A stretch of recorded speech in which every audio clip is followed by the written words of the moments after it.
플로리다 그 마이애미에 있는 버거킹들 그 일부 매장들은 매장 앞에다 바이바이 2020년이라는 이렇게 문구를 이렇게 내걸고 7월에 크리스마스.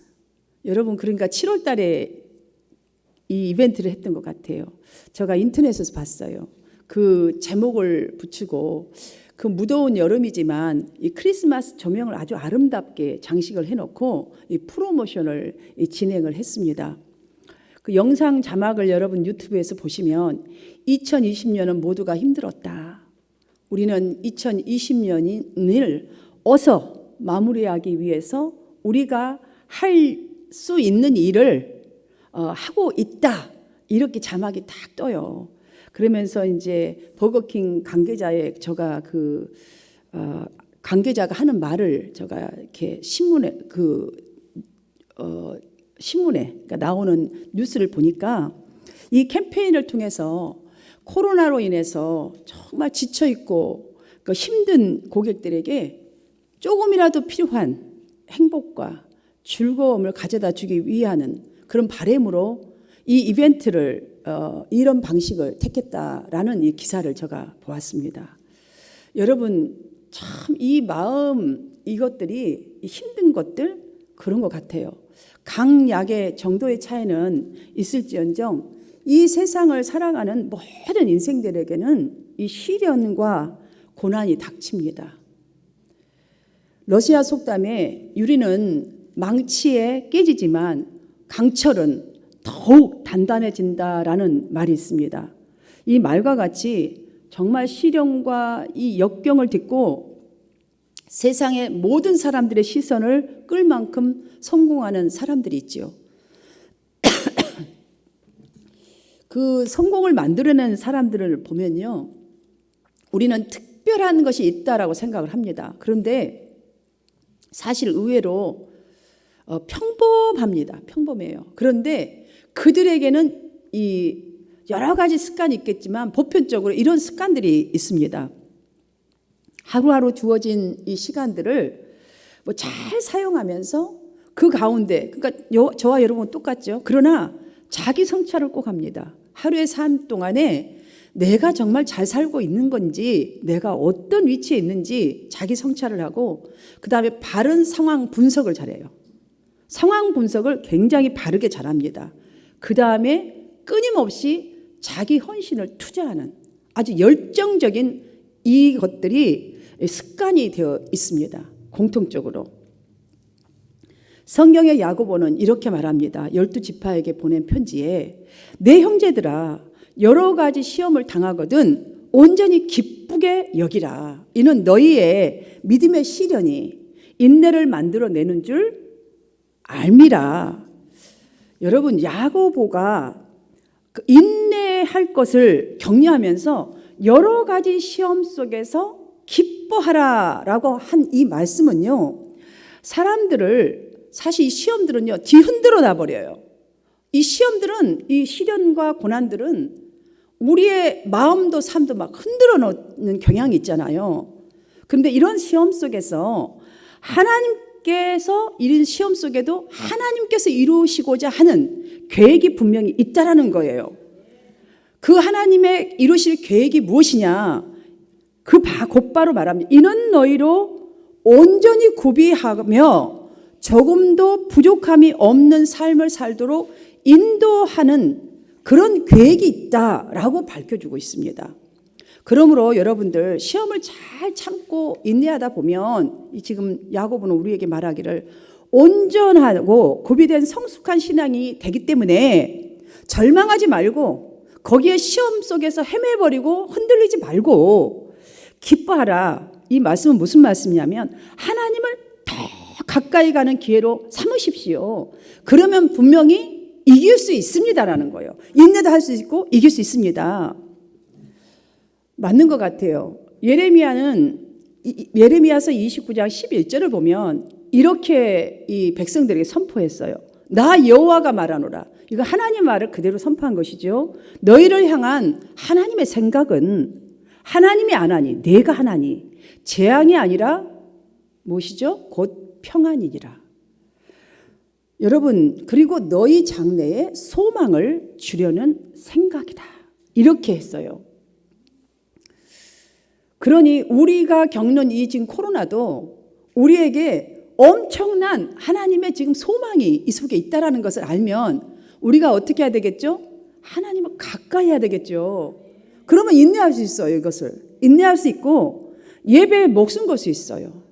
여러분, 생애는 돈 버는 데는 목숨 거는데 예배에 목숨 안 걸잖아요. 예배에 목숨 걸 수 있어요. 야고보 선지자가 여러 가지 이 시험이라고 언급했듯이 우리 인생에는요, 20대들은 20대대로 한번 보세요. 학교, 뭐 시험, 아니면 직장의 그런 문제들, 그런 시험들이 많아요. 오고 또 오고 또 오고. 30대는 30대대로 성공이라는 이 시험들이 있어요. 40대는 40대대로 이제 어느 정도 나이가 됐으니까 명예, 어느 정도 위치는 올라가야 될 거 아니냐고요. 한 인생 태어났는데 50대는 50대대로 어떻게 해요? 이제 생활이 좀 안정돼야 되는 이런 골치 아픈 시험들이 있어요. 60대는 60대대로요. 그때부터는 이제 건강에 대한 사인들이 오기 시작해요. 그래서 이런저런 시험들이 막 와요.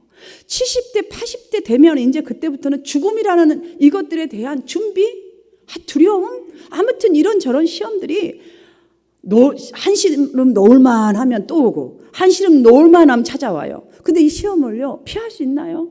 거부할 수 없이 지속적으로 옵니다. 그래서 야고보가 시험을 지금 대하는 태도가 얼마나 중요하기 때문에 기뻐하라, 주님을 가까이 하라, 그 인내하라. 주님을 가까이 하면 인내할 수 있다는 방법을 가르쳐 주는 것이죠. 왜냐하면 끝이 없는 시험이지만 대하는 태도에 따라서 조금 더 부족한 삶, 아니면 좋지 않는 결과물 나타내기 때문에 야고보는 거듭거듭 야고보서 5장 7절로도 형제들아, 주께서 강림하실 때까지 길이 참으라. 또 8절에서는 길이 참으라. 11절은 너희가 욥의 인내를 들었지 않느냐. 이렇게 인내를 강조하는 그 이유. 인내라는 것은요, 이 여러분들 그저 그냥 추상적인 생각적인 과정이 아니에요. 실제적인 훈련이기 때문에 그러는 거예요. 실제적으로 우리가 실행을 해야 되는 훈련에 돌입해야 이 인내라는 게 생기거든요. 이 습관이 생기는 것이죠. 그렇기 때문에 이렇게 강조한 것입니다. 오늘 본문은 그 인내를 해서 억울한 시련과 역경이 지속적으로 찾아왔지만 형통을 이룬 요셉을 소개하고 있습니다. 우리가 어떤 모습으로 살아야 다 원하잖아요. 요셉처럼 형통하기를. 저와 여러분, 형통해야 하고요. 그럼 요셉처럼 어떻게 형통할 수 있는지 그 비결을 이 시간 함께 살펴보도록 하겠습니다. 첫 번째로는 하나님이 함께 하면서 하나님이 도와주셔야 형통한 자가 될 수 있습니다. 본문 2절에서도 3절에서도 여호와께서 요셉과 함께 하심으로 라고 거듭거듭 이렇게 표현하고 있습니다. 이 표현은 우리가 가슴에 새겨야 할 만큼 매우 중요한 표현이에요. 여호와께서 요셉과 함께 하심으로. 왜냐하면 이 형통이라는 말은 히브리 말로 자락, 장애물이 있는 곳을 뛰어넘다, 건너가야 하는 뜻이 있어요. 그런 의미예요. 그러니까 그냥 저절로 뛰어넘는 거, 내가 뛰어넘어야 해요. 건너가야 해요. 성경에서 사용하는 이 형통은요, 우리가 그저 보편적인 사람들이 생각하는 고난이 저절로 어느 날 갑자기 있다가 그냥 기도 한 방 하니까 쫙 풀리는 그런 형통을 말하는 게 아니에요. 분명히 조금 전에 로마서에서 야고보에서 야고보가 얘기한 것처럼 뛰어넘어야 해요. 우리가 주님과 함께함으로, 인내함으로 어떤 고난이 닥치든 그 고난을 하나님을 신뢰하는 그 믿음으로 이겨낸 사람에게 하나님께서 하나님의 뜻을 펼치시는 그 성공을 형통이라고 말하는 거예요. 이게 성경이 말하는 형통입니다. 그러니 우리 인생에 한 방은 없어요, 여러분들. 내가 어느 날 한 방에 잘 되겠지. 아니에요, 여러분들. 우리에게 고난이 있는 것 자체가 문제가 아니라, 그러니까 하나님이 나와 함께 하시지 않는 것이 문제라는 것을 이 시간 깨닫는 은혜가 있으시기를 주님의 이름으로 축원합니다. 요셉이 하나님과 하나님이 나와 함께 하시지 않으면 정말 문제다. 바로 요셉이 잘 보여주고 있어요. 요셉은 사실 꿈이 많은 사람이었지 않습니까? 꿈도 엄청난 꿈을 꿨잖아요. 볕단들이 모두 다 자기 절하는 것, 형들이 모두 자기 절하는 것, 이거 다 꿈꿨잖아요. 꿈이 아주 많은 사람이었고요. 유별나게 부모님의 사랑을 많이 받고 자란 사람입니다. 그런데 이유는 꿈이 많은 사람, 사랑받는 사람, 그러니 얼마나 좋은 사람이잖아요. 그런데 이유는요, 이 좋은 사람이 이렇게 힘들고 어려웠던 것은 시기 때문이에요. 형제들의 시기. 이 세상도, 이 어둠의 세상도 우리 그대로 두지 않아요. 주님의 사랑만 받고 정말 이렇게 꿈을, 비전을 가지고만 살게끔 두지를 않아요. 여러분 이거 기억하셔야 돼요. 우리가 사랑받고 있고 하나님의 백성이고 우리는 큰 비전, 사명자이기 때문에 세상은 그대로 두지 않습니다. 마귀는 절대로 그대로 두지 않아요. 형들의 시기를 받아서 애굽 상인에게 아주 죽을 뻔하다 팔려가잖아요, 결국에. 그리고 또 그 상인들에 의해서 애굽의 시대장 보디발의 집에 종으로 또 다시 팔려갑니다. 뿐만 아니라 그걸로 끝내서 그냥 종살이만 하면 또 거기에 또 안정되고 또 다시 멋지게 살 수 있어요. 근데 그 보디발의 안사람이 아주 유혹을 하면서 아주 그분 때문에 억울한 누명을 쓰고 또 감옥까지 갇힙니다. 여러분, 감옥에 갇히는데요, 또 술 맡은 그 관원장이 이 사람을 좀 꺼내줘야 될 시간을 잊어버려요. 그래서 감옥살을 더 오래 하는 또 고통을 겪게 돼요. 여러분, 요셉의 인생에 이것만 간단하게 몇 가지의 고통만 생각해봐도 요즘 말로 하면 꼬일 대로 꼬인 인생이에요. 정말로 살고 싶은 생각이 없을 정도로 꼬인 인생이란 말이에요. 그런데 너무너무 신기해요. 이런 고난이 올 때마다요, 더 좋은 일이 그때마다 일어나요. 너무너무 신기해요. 더 좋은 일로 더 이렇게 더해지는 이런 거예요. 어떻게 그때마다의 이 일이 더 좋은 일로 나타나게 되었을까? 여러분 귀를 열어서 들으십시오. 요셉을 가리켜 하나님이 함께하여 형통했다라는 이런 의미는요, 시련이 있어도 요셉은 그때마다 하나님이 자신에게 함께 하심을 그 증거가 있었다는 거예요. 항상 어떠한 자리에 있든 어떠한 시련이 있든 요셉은 그 사람에게서는 하나님이 함께한 사람이라는 증거의 그 행동들이 나온 거예요. 바로 이거가 더 좋은 일로 향했던 지름길이었다는 걸 여러분 기억하십시오. 우리가 요셉의 인생을 보면서 힘을 내어서 성공, 이 형통이란 하나님만이 하실 수 있는 일이구나, 이게 거듭 확신하면서 형통이 여러분이 찾아올 수 있도록 어떤 어려운 환경이든지 간에 하나님이 여러분과 함께 하심을 나타내는 증거를 보여주는데 주역하시기를 주님 이름으로 축원합니다. 이렇게 살면 분명히 지금의 여러분의 현실이, 어려움이 분명히 더 좋은 형통으로 이어질 것을 믿습니다. 두 번째로는 형통한 삶의 비결, 두 번째, 시험이 올 때, 정말 어려울 때에 변명이나 저항이 아니에요. 성실함과 인내로 위기를 극복하는 이 신앙의 자세가 필요합니다. 4절에 보면 요셉이 그의 주인에게 은혜를 입어 섬김에, 하나님의 은혜를 입어서 섬긴 거예요. 그가 요셉을 가정의 총무로 삼고 자기의 소유를 다 그의 손에 위탁하니라 라고 기록하고 있습니다. 여러분들, 세상의 이치는요, 9가지 일을 잘해도 한 가지 딱 여러분 잘못하면 어때요? 그 한 가지 일로 인하여서 인정하지 않아요. 인정받을 수 없는 것이 이 관계의 이치예요. 이 세상은 그런 것 같아요. 여러분도 한 번쯤은 뼈저리게 느껴보는 경험이 있으실 거예요. 그런 것 같아요. 여러분, 보디발, 그것도 시대장 보디발, 애굽에서요 가장 유능한 군인들, 그러니까 전쟁에 나가서 잘 싸운 군인들을 수하에 거느린 사람이니 얼마나 철두철미한 사람이겠어요. 얼마나 강직한 성격이겠어요. 아주 까탈스러운 사람일 거라고 생각이 들어요. 게다가 애굽 황실을 지키는 그런 사람이었어요. 이런 정도의 사람에게서 신임을 받았다는 것은 가정의 총무로 정말 밭에 있는 모든 것과 집안에 있는 모든 가정 살림을 다 맡겠다는 거예요. 위임 받았다는 것은요, 이 종으로 있었지만 이 요셉이 얼마나 신실하고 성실한 사람이었나, 신앙의 사람으로 철저하게 살았다는 것을 여러분 느끼실 수 있으실 거예요. 평소에 아무리 힘들고 굳은 일을 맡기더라도 자신에게 맡겨진 일에는 하나님의 목적과 섭리가 있다는 것을 생각하면서 일했다는 것이 저는 여기서 느껴져요. 이분이 신임하고 이걸 맡겼다는 것에서 그 증거가 저만 느껴지는 게 아니라 3절에 그 주인이 여호와께서 요셉과 함께 하심을 보았다, 이 정도로 신뢰한 거예요. 그러니까 정말 저 사람은 하나님의 사람이구나, 예수 믿는 사람이구나, 하나하나 행동 속에 정말 신실함을 하나님이 함께하는, 와 진짜 하나님 같네, 이런 정도의 행동을 보았다, 신실함을 보았다라고 이 기록을 보시면 정말 여러분들, 우리는 정말 조그만 힘들면은 정말 얼마나 힘든 게 막 느껴지잖아요. 우리 모두에게도 너무너무 위로가 되고 큰 도움이 되는 말씀인 것 같아요. 요셉에게서 우리는 그것이 무엇이 되었든지 간에 여러분들이 힘든 일이 있고 맡겨진 일이 있어요. 아무리 힘들어도 하나님의 나의 모든 것 지켜보고 계신다. 특별히 힘들 때 여러분 그렇게 생각하세요. 하나님 지금 내가 한 거 여러분들 때로는 여러분들이 진짜 이거 아닌데 내가 왜 바다의 고통이 안 돼 고통 받지, 이런 게 있을 거예요. 그럴 때마다 기억을 떠올리세요.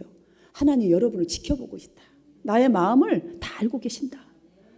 하나님이 이 힘든 거 지금 내가 주님을 얼마나 붙들고 기도하고 있는 거 하나님이 다 보고 계셔. 하나님이 지금 뭔가 하시고 계셔. 여러분 이 의식을 가지시고요, 지금 하고 있는 일에 마음을 다하여 성실하고 신실하게 감당한다면 분명히 하나님께 크게 쓰임받는 형통한 사람이 될 것을 여러분 요셉에게서 배우시기를 축원합니다. 이제 그러한 여러분의 믿음으로 하나님을 정말 만날 수 있기를 축원합니다. 이 형통한 사람 세 번째 비결은요, 하나님의 뜻을 이루려는 인생을 사는 거예요. 본문 39장 21절을 보면 감옥에 있는 요셉은요 간수장이에게도 은혜를 받게 했어요. 그 다음 22절에 보면 간수장이가 옥중 죄수들을 다 요셉의 손에 맡겼어요. 자기들이 맡고 귀찮아서 맡은 게 아니에요. 얼마나 신실했으면 이분한테 맡겨놓으면 다른 사람도 은혜 받는 거야. 그러니까 그냥 당신이 좀 맡아서 하면 저 사람들도 자기의 죄를 좀 회개하고 저 올바른 정신을 갖겠지, 당신을 좀 배우지 않겠습니까? 저는 저가 그렇게 개싱을 해봤어요. 정말 그렇게 한번 짐작을 해봤다는 거죠. 다 맡겼대요. 23절에 보니까 간수장은 그의 손에 맡긴 것은 무엇이든지 아예 살펴보지도 않았대요. 그러니까 의심도 하지 않은 거예요. 그냥 온통 맡긴 거예요. 여러분 지금 요셉의 인생들을 보면 앞날을 기약할 수 없는 추락이 계속 되었잖아요. 여러분 사람들은요 이 정도가 되면 남의 어려움을 들어준다, 또 남을 돌봐주는 그런 마음의 여유가 사실 이렇게 여유를 잃어버려요. 대부분 저부터서도 그래요. 자꾸 생각하니까 자꾸 여유를 가져주고 이렇게 되는 것이지, 정말 그 속에 탁 그냥 잠겨버리면 여유가 없어요. 어떤 말 한마디도 막 예민해가지고 막 폭발을 하고 이래요. 그런데요 여러분들 이 기록을 한번 보십시오. 요셉은 최악의 순간에도, 나락에 떨어진 그 순간에도 정말 방황하고 의지할 곳 할 곳 없는 그 어려운 사람들에게 위로와 소망을 주는 사람이었음이 자명해요. 결국 어떻게 해요? 누구라도 신뢰할 수 있는 사람이 되었어요. 누구라도. 이거는 우리에게 엄청난 메시지를 주고 있는 거예요. 또한 여러분에게 위로를 주고 있을 수도 있어요. 우리에게 큰 위로. 하나님 앞에서나 사람 앞에서나 변함없이 신실하고 사는 것, 이것이 바로 하나님의 뜻을 이루는 삶이라는 것. 여러분들 힘을 내시기를 주님 여러분 축복합니다. 여러분 기죽지 마세요. 여러분 이렇게 살고 있다면 하나님 앞에 사람 앞에 내가 변함없이 신실한 모습으로 정말 열심히 살고 최선을 다하고 있다면 힘을 내시기를 바랍니다. 로마서 14장 18절은 그리스도를 섬기는 자는 하나님께 기뻐하심을 받으며 사람에게도 칭찬을 받느니라라고 했어요. 우리가 있게 되면 시간은 오래 걸릴지 모르지만 결국 사람도 인정하고 하나님도 인정하고 칭찬받게 되어 있습니다. 하나님의 칭찬받을 정도면 하나님이 여러분의 인생을 분명히 하나님의 신실하신 그 약속을 이루어 주실 것입니다. 여러분, 요셉은 이 신앙이 좋은 믿음의 사람이잖아요. 그런데 노예라는 이 신분이 그에게 얼마나 큰 고통이었겠어요. 그렇잖아요. 우리가 신실하게 예수를 믿는, 저를 예를 들어봅시다. 목사인데 맨날 추락하는 인생, 노예 같은 인생이 된다면 얼마나 고통이겠어요, 마음이. 그렇잖아요. 남에게 말도 못하고 너무너무 고통일 거예요. 여러분들이 장로인데 내가 너무 안 돼갖고 막 이거 있으면 그게 남들이 어떻게 보는 게 아니라 내가 고통이에요. 그렇잖아요. 뿐만이 아니라 여러분, 노예로 팔려가도 그 집이 좀 예수 잘 믿는 집이면 그나마 얼마나 좀 하나님 앞에 기도하는 것도 편하고 좋았겠어요. 그런데요, 팔려간 그 집도 우상 섬기는 집이에요. 나중에 총무된 그 총리가 되었잖아요. 그런데도 그 전체 나라의 왕도 우상을 섬기는 나라, 우상을 섬기는 왕. 여러분, 끊임없이 불편해요. 끊임없이 정말 눈물을 쉼없이 분명히 삼켰을 거예요. 요셉은 쉼없이 삼게 하는 기막힌 삶이었습니다. 녹록지 않은 그런 인생 가운데서 요셉은 다른 사람을 복되게 하는 축복의 사람이었다라고 5절을 보시면요, 아주 그렇게 나왔잖아요. 나중에 보세요. 그 형제들을 다 먹여 살리고 다 얼마나 나라를 왕성하게 하는 복 있는 사람, 복을 흘려보내는 통로가 되지 않습니까? 여러분이 그 주인공이심을 잊지 마시기를 바랍니다. 5절을 보시면 요셉 때문에 그 주인 보디발이 집이 복을 받았더라. 밭에도 안에도 다 복을 받아서요, 지속적으로 대박이 나는 거예요. 잘 되는 거예요, 하는 일마다. 여러분, 신실하게 예수 믿는 사람 하나 고용한 것으로 여러분 회사의 분위기가 달라지고 집안의 분위기가 달라지고 여러분 뿐만 아니라 하는 일마다 잘 되는다. 얼마나 생각마다 좋잖아요. 사랑하는 성도 여러분, 이거 기억하시고 힘내셔서 우리가 좀 이렇게 살아야 되지 않겠어요? 하나님은요, 언약적 목적이 있는 사람에게, 정말 하나님을 신실하게 그 목적을 보고 바라보고 사는 사람에게는 항상 함께 하시고 복의 통로가 되게 하시고 그런 통로의 기관이 되게 하십니다. 오늘날도 이런 변화를 이끌어가는 그렇게 물결을 주도하는 사람이 필요합니다. 여러분 때문에 하나님이 복 주시는 일들이 일어날 수 있기를 주님의 이름으로 축복합니다. 여러분 때문에 여러분의 가정이 화목한 가정으로 변하고 또 여러분의 가정이 부자가 되어지고 여러분 때문에 믿지 않는 형제들이, 이웃들이 정말 예수 그리스도 앞으로 교회를 다니는 역사가 일어나고 여러분 때문에 직장의 분위기가 항상 그냥 화기애애하고 또한 직장에 하는 일마다 부흥들이 일어나고 가는 곳곳마다 막 기쁜 소식이 나고 엔돌핀이 되어지기를 바랍니다. 사랑하는 성도 여러분, 이 정도면 여러분들 어떻게 살아야 다 압니다. 저는 말씀을 정리하면서 마치려고 합니다. 오늘 우리는 이 형통의 비결을 살펴보면서 요셉이 형통할 수 있었던 것은 모든 정말 요셉이 처한 환경과 자기가 맡은 일에 하나님의 주권적 섭리를 믿는 사람이었다는 것을 확실하게 우리가 지금 다시 한번 살펴보았습니다. 그리고 우리는 요셉을 통해서 예수 그리스도를 모신 저와 여러분은 이미 형통한 사람이란 것을 오늘 새삼 또 한 번 알게 되었습니다. 요셉만이 아니에요. 저와 여러분 똑같아요. 하나님을 모시고 사는 사람. 그러면 우리는 이미 형통한 사람이에요.